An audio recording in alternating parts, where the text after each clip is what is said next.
Hey guys, Wrestling Rambles 89 back again today with another reaction video.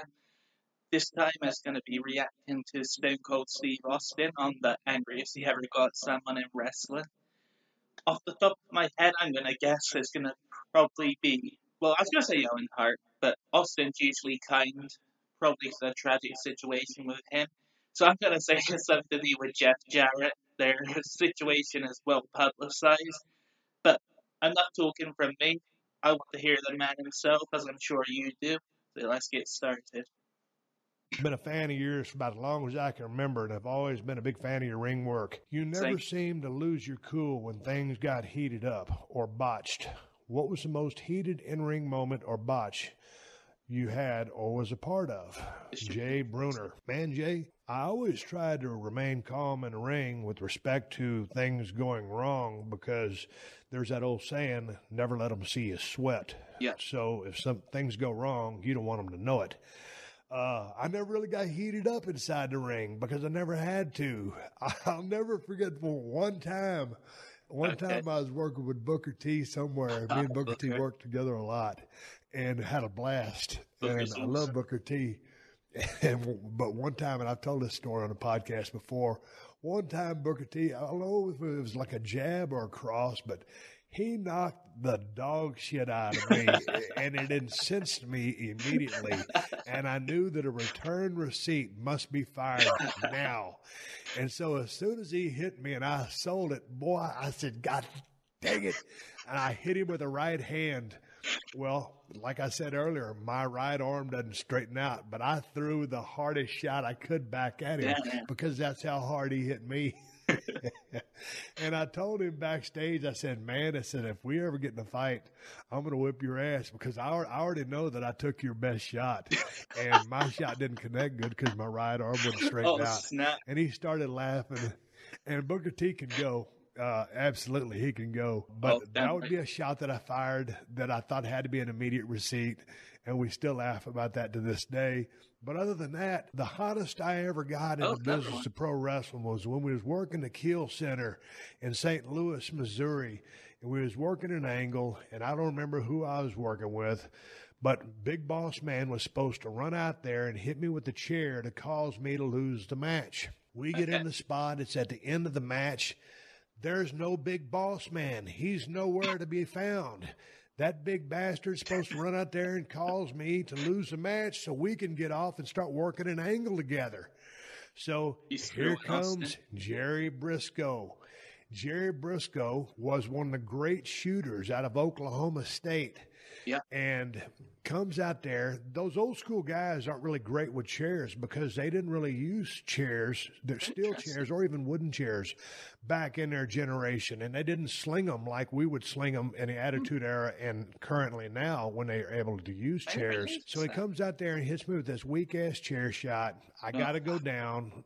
I get beat. I really want him to kill me with that chair so it looked better. But anyway, I get to the back. And then all of a sudden, as I'm getting to the back, I'm like, where is he? And here comes Ray, Big Boss Man. He had been in the back talking to Undertaker while the match was going on. I guess Undertaker was in the main event or he had already wrestled, but he was back there talking to Taker. And man, I lit into Big Boss Man. It was the loudest cuss job I'd probably ever done in the history of the business. Cool. And I never ever lose my cool like that. Never in a million years. Well, except one other time in Cleveland Gun Arena. But yeah, I really uncorked on Ray because I was really upset that he wasn't there because not only did he mess up the match and, you know, here comes Jerry Briscoe rather than Big Boss Man, but that nullified our angle that we were supposed to work. And I was looking forward to working with Ray. And he was such a great guy and a great big man.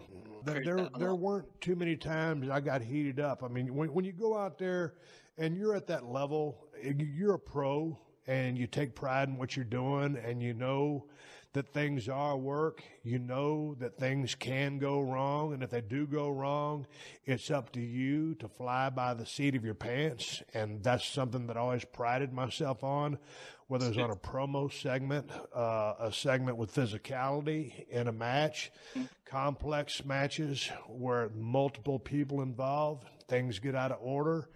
and you just got to find a way to make chicken salad out of chicken shit.